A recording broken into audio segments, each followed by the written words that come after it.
말씀을 교독하도록 하겠습니다. 할렐루야. 여호와를 경외하며 그의 계명을 크게 즐거워하는 자는 복이 있도다.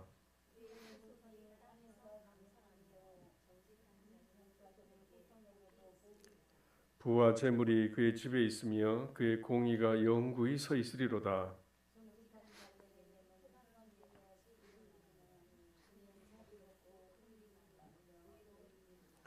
은혜를 베풀어 구워주는 자는 잘 되나니 그 일을 정의로 행하리로다.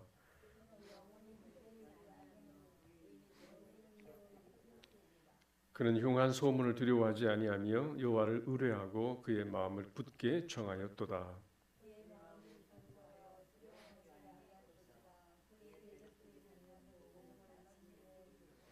그가 재물을 흩어 빈궁한 자들에게 주었으니 그의 의가 영구히 있고 그의 뿔이 영광 중에 들리리로다.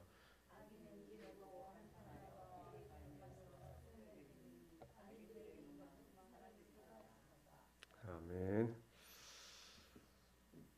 원래는 우리가 오늘 11편을 해야 되는데 순서를 바꿔서 오늘 12편을 하고 다음에 111편을 하도록 하겠습니다. 자, 우리는 요즘 이 매우 불확실한 그런 시대에 이제 살고 있죠. 뭐가 진실이고 뭐가 거짓인지도 구별하기 어렵고 어제의 상식이 오늘에는 이미 틀려버린 오답이 되기도 합니다.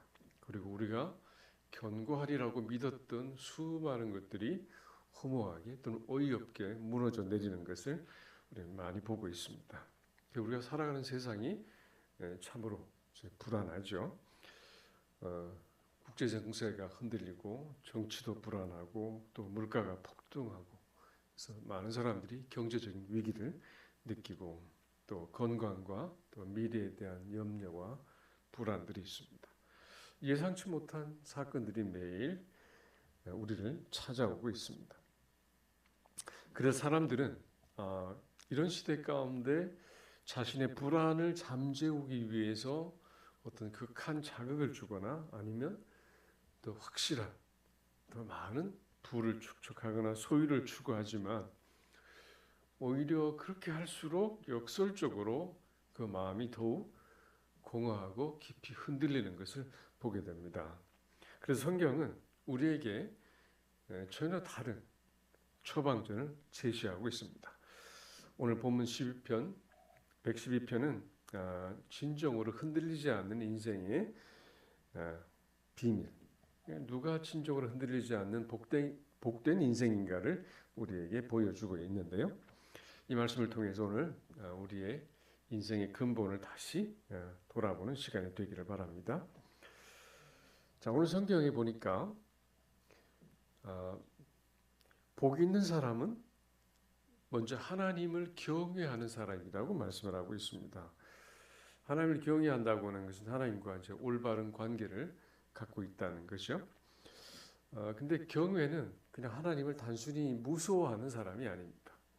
정말 마음으로 하나님을 사랑하고 또 하나님을 지극히 존경하는 그런 태도를 말합니다. 그러니까 하나님을 무서워하는 게 아니라 하나님을 너무 존경하기 때문에 경외감을 갖고 있는 것이죠. 그래서 하나님을 하나님으로 대접해드리는 이 거룩한 두려움을 이제 우리는 경외라고 말합니다. 자, 그 사람이 복이 있다고 그랬어요. 또 아울러서 오늘 말씀에는 복 있는 사람은 그의 계명을 크게 즐거워하는 사람이라고 그랬습니다. 여기서 즐거워한다는 것은 하나님의 말씀을 단순하게 그냥 지적으로 동의한다는 그런 수준이 아니죠. 여러분, 맛있는 음식을 먹을 때 마음이 어떻습니까? 기분이 너무 좋죠. 너무 즐겁습니다. 그리고 정말 자기가 사랑하는 사람과 대화를 나눌 때는 마음이 막 설레죠. 그러니까 하나님의 말씀을 대할 때 내 영혼이 그렇게 설레고 기뻐하고 즐거워하는 그런 상태를 오늘 말씀에 크게 즐거워한다고 하는 그런 상태를 말합니다. 세상에 많은 정보들, 그 지식들은 우리를 똑똑하게 만들 수는 있어요. 그렇지만 우리에게 진정한 마음에 기쁨을 줄 수는 없습니다. 그러므로 이 진정한 복은 하나님의 말씀이 나의 즐거움이 될 때 시작이 됩니다. 그래서 맛집을 찾아다니는 열정보다 또 좋아하는 취미를 즐기는 그 마음보다 더 크게 하나님의 말씀을 좋아할 때에, 즐거워할 때에 우리 믿음과 우리 인생의 뿌리가, 그 근본이 더욱 든든하고 깊어지는 줄 믿습니다. 자, 그렇게 되면 2절과 3절에서 약속한 것을 누리게 될 것입니다. 거기 보면 하나님을 경외하고 하나님의 말씀을 즐거워하는 사람이 되면 그 후손이 강성해지고 그 집에 부여와 재물이 함께하는 은혜가 임하게 된다는 것을 말합니다. 자, 그것만 해도 놀라운 축복이죠. 그런데 더욱 중요한 것은 그의 의가 영구히 서 있게 된다는 것입니다. 부와 재물이 그의 집에 있으며 그의 공의가 영구히 서 있으리로다. 그의 공의가 영구히 서 있다는 말은 그의 공의가 오래 간다는 말이잖아요. 영원히 오래 간다는 말이거든요. 이 구절은 그 사람이 착하고 좋은 평판을 가지고 있는데 그 평판이 오래 간다는 정도의 이야기가 아닙니다. 그 이상의 놀라운 신학적 깊이를 담고 있어요. 여기서 공의라고 하는 것은 히브리어로 체다카라는 말인데요. 그것은 그의 삶이나 도덕적인 것이나 또 덕이나 이 모든 올바르고 좋은 덕성이 그에게 있다는 것을 의미하는 것인데요. 그 3절 앞에 보면 앞부분에 보면 부요와 재물이 그의 집에 있다고 그랬죠. 보통 재물이 많아지면 사람들이 약간 변하지 않습니까? 그렇지 않은 사람도 있지만 10명 중에 9명은 많은 부를 남겨보면 10명 중에 9명은 실패한다고 그래요. 넘어진다고 그럽니다. 그러니까 보통 재물이 많아지면 사람들이 변질이 되거나 타락하기가 쉽다는 것이죠. 자, 그렇지만 이 참된 의인, 하나님을 경외하고 말씀을 기뻐하는 이 참된 의인은 가난하든 부자가 되든 또 환경이 어떻게 바뀌든 그 신앙적 원칙과 이 공의와 정직을 잘 지켜간다는 겁니다. 그의 신앙적 인격과 올곧은 성품이 꺾이지 않고 일관성을 잘 유지하는 것입니다. 이것이 바로 3절에서 말씀하고 있는 공의가 영구히 서 있다라는 표현의 핵심이에요. 어떤 상황에서도 믿음과 신앙적 인격과 그 성품이 꺾이지 않고 영구히 보존이 된다는 것입니다. 근데 사실은 이것은 단지 우리의 노력만으로 되는 것은 아닙니다. 그것은 하나님이 인정해 주시고 보증하시기 때문에 가능한 일이죠. 이 부요함과 이 재물은 이 땅에서만 유효하고 또 그 집안에서만 머물고 있지만 하나님을 경외하며 이루어온 그 공의는 영원한 하늘의 창고에 쌓이게 됩니다. 그래서 하나님이 보증을 해주시는 것이죠. 영구히 서 있도록. 그러므로 우리가 자녀들에게 물려줄 가장 위대한 유산은 잔고가 많은 통장이 아니라 하나님 앞에 바로 서려고 애쓰는 우리의 정직한 모습, 또 의로운 모습이 유산으로 물려줘야 할 소중한 것입니다. 이 112편 앞에는 몇 장이 있죠? 몇 편이 있죠? 예, 111편이 있습니다. 111편이 있는데 111편은 이 하나님의 성품과 그 영광에 대한 말씀이 있어요. 하나님의 신실함과 의로우심과 그 영광에 대한 말씀이 있고 112편은 그 하나님을 경외하는 성도의 성품과 영광과 축복에 대한 것입니다. 이 111편과 112편이 사실 짝을 이루고 있어요. 구절도 똑같이 19절로 되어 있죠. 그리고 이 두 시편은 이 알파벳 순으로 시가 구성이 되어 있습니다. 그래서 20개의 알파벳으로 히브리 알파벳으로 시편이 이렇게 구성이 되어 있어요. 딱 짝이 되어 있습니다. 그 짝을 찾아보면 111편 3절에 보면 그의 의가 영원히 서 있도다. 하나님의 의가 영원히 서 있도다. 이렇게 되어 있어요. 근데 오늘 112편 3절에도 보면 그의 의가, 의인을 말하죠. 성도를 말합니다. 그의 공의가 영구히 서 있으리로다 그랬어요. 그러니까 하나님의 의가 영원히 서 있는 것처럼 하나님의 성도들도 그의 의가 영구히 서 있을 것이라는 것을 말씀하고 있습니다. 또 앞에 있는 하나님의 성품처럼 뒤에 112편은 성도들이 하나님의 성품을 닮아서 그 성품을 갖게 되는 것을 말씀하고 있어요. 자, 우리가 하나님의 말씀을 기쁘게 받을 때 후손이 강건해지고 부와 재물이 있고 그의 의를 영원히 서게 하신다는 것을 알 수가 있습니다. 그러면 우리는 하나님의 말씀을 어떻게 받아야 될까요? 네, 즐겁게 받아야죠. 말씀을 사모하고 기뻐하고 즐거워하는 이 말씀에 축복이 있길 바랍니다. 자, 그리고 4절 5절을 보면 하나님을 경외하는 자의 복은 단지 자기들의 집 안에만 머물러 있지 않습니다. 4절에 보니까 정직한 자들에게는 흑암 중에 빛이 일어나나니 그랬어요. 자, 인생을 살다 보면 누구에게나 어둠이 찾아옵니다. 경제적인 어려움도 있고 질병이나 또 관계의 단절이나 생각지 못한 인생의 어두움이 찾아올 수 있죠. 자, 그런데 어떻게 말씀합니까? 신기하게도 하나님을 경외하는 자에게는 그 어둠 속에서도 빛이 일어난다고 그랬어요. 하나님께서 친히 빛이 되어 주시기 때문에 그 문제들을 해결해 주시고 그 가운데서 빛을 드러내도록 하신다는 겁니다.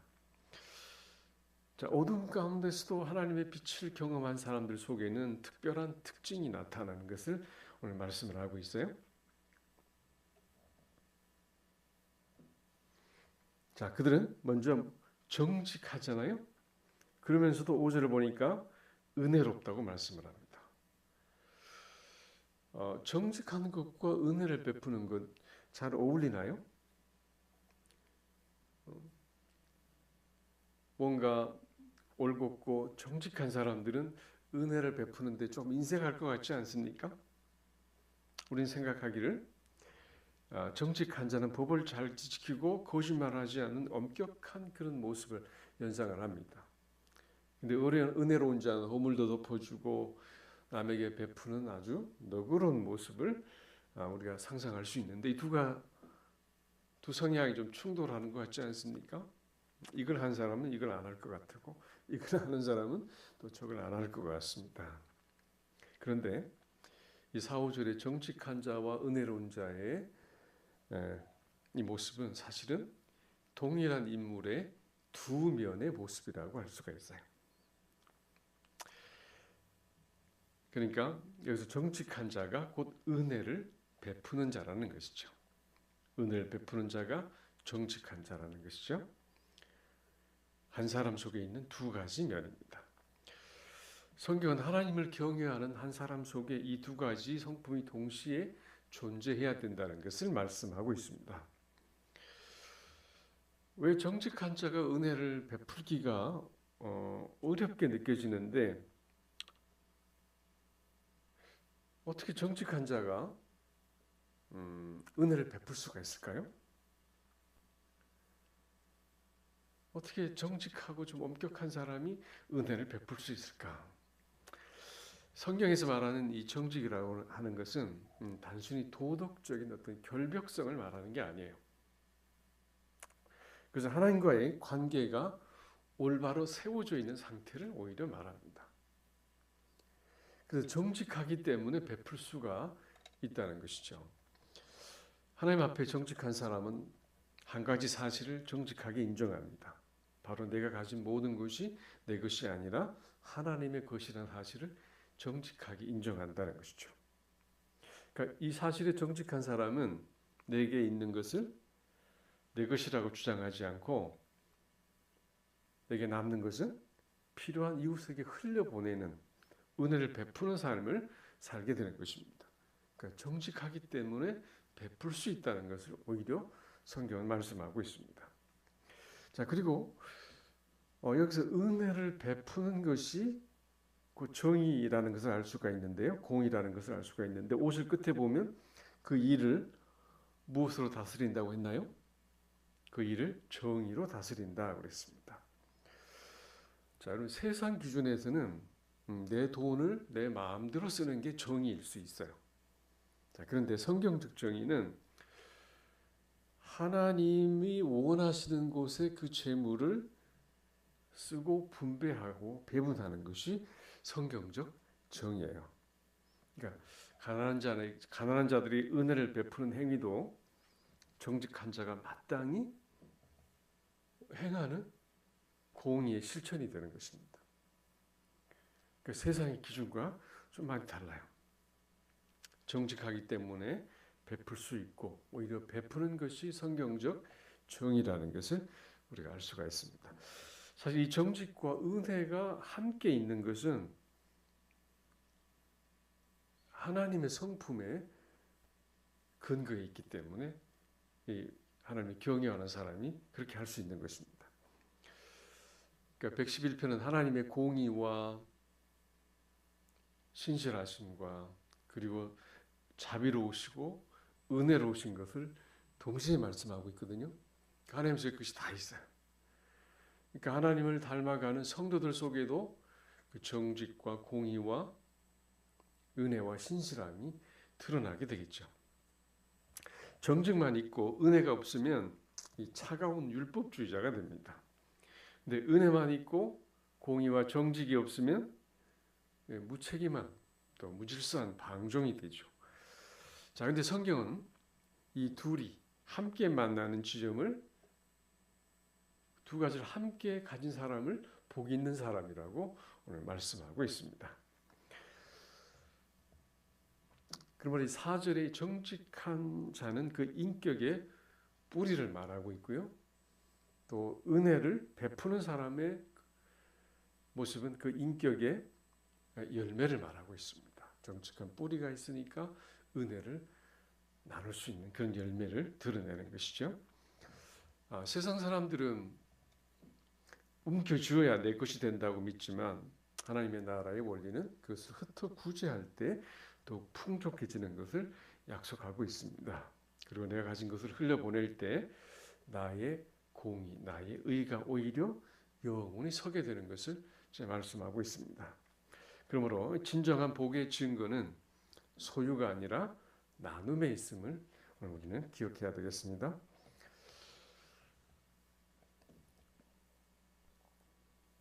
7절을 보면 하나님을 경외하고 있는 사람의 이 복이 어떤 특징을 갖고 있냐면 흉한 소문을 두려워하지 아니한다고 그랬어요.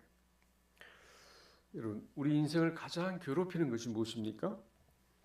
실제로 일어난 일도 우리를 괴롭히지만 일어난 일들보다 일어나지 않은 일들 또 엉뚱한 흉흉한 소문들이 우리를 괴롭힐 때 그것이 너무 두렵습니다. 흉한 소문, 나지도 않았지만 일어날지도 모른다는 그런 두려움들이 사람을 괴롭히기도 하죠. 미래에 대한 또 자기 자신의 연약함에 대한 여러 가지 사람들의 판단이나 소문이나 또 내 속에서 일어나는 어떤 자책 때문에 또 두려움 때문에 우리는 괴로워할 수 있습니다. 자, 그런데 하나님을 경외하는 사람은 두려움에 붙들려 있지 않습니다. 처음에 두려울 수도 있겠죠. 그렇지만 그것에 계속 붙들려 있지는 않습니다. 왜 그렇습니까? 상황이 좋아져서가 아닙니다. 성경 뭐라고 말씀하고 있죠? 여호와를 의뢰하고 그의 마음을 굳게 정하였기 때문이라고 말씀을 합니다. 그가 하나님을 의뢰를 해요. 자기의 일어난 일들을 하나님께 맡겨드립니다. 걱정이 있고 두려움이 있어도 하나님 앞에 아뢰입니다. 하나님, 제가 이런 어려움이 있습니다. 아픔이 있습니다. 고통이 있습니다. 두려움이 있습니다. 하나님 자꾸 의지해요.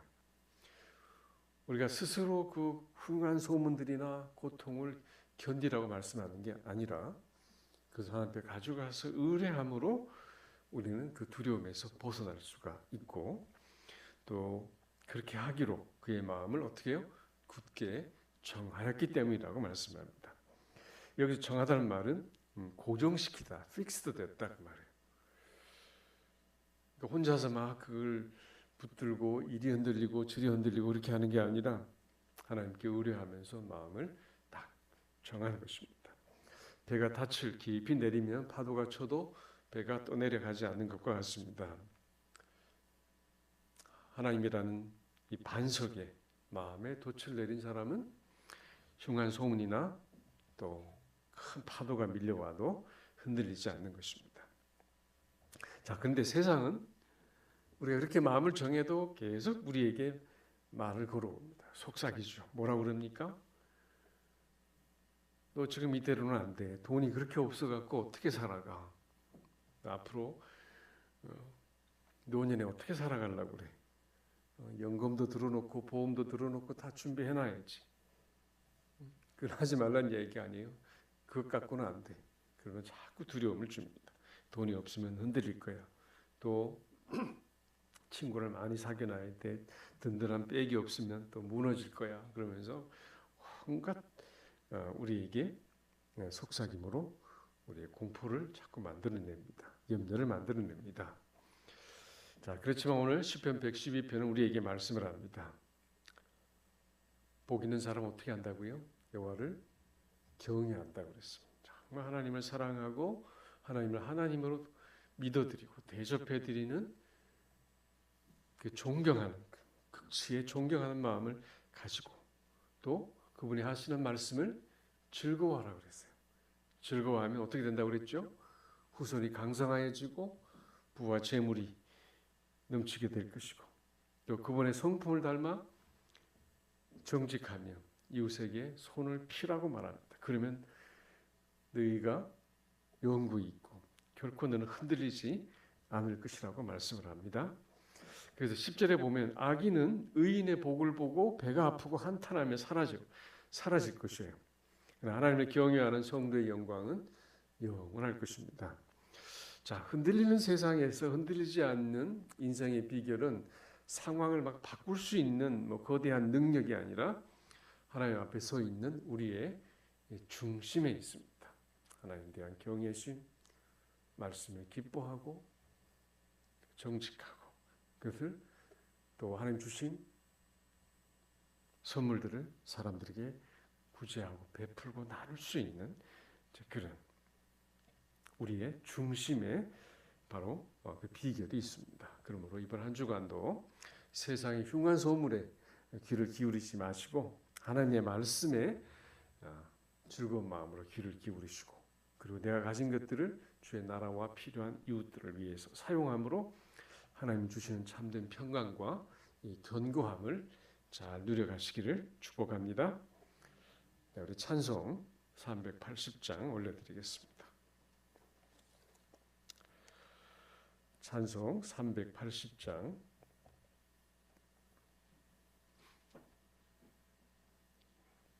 나의 생명 되신 주 주님 앞에 나아갑니다.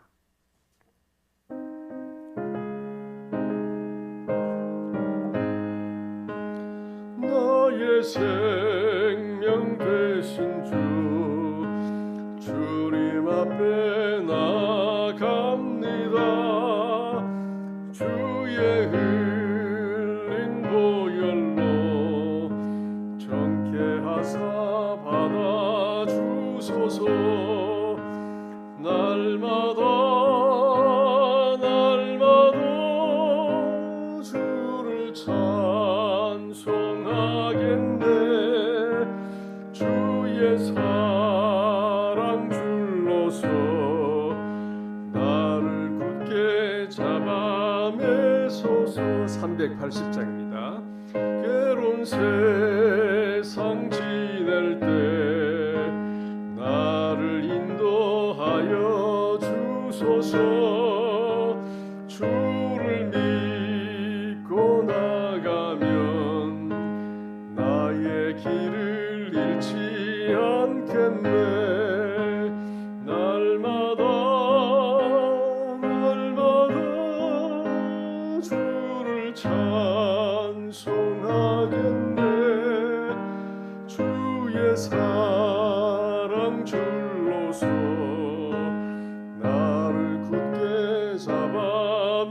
매소서.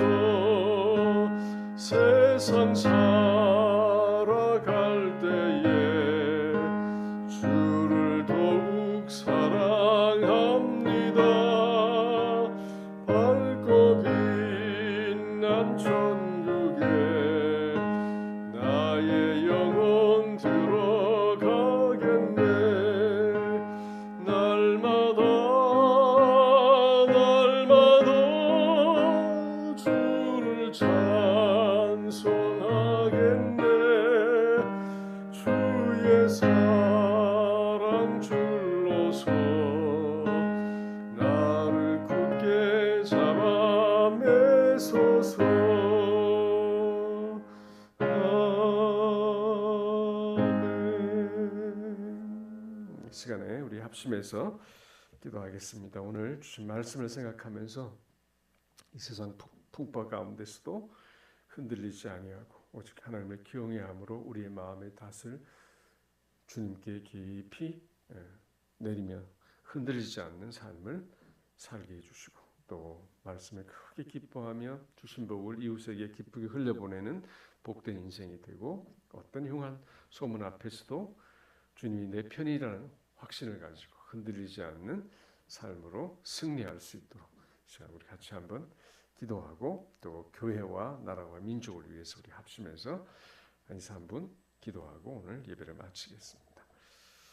아버지,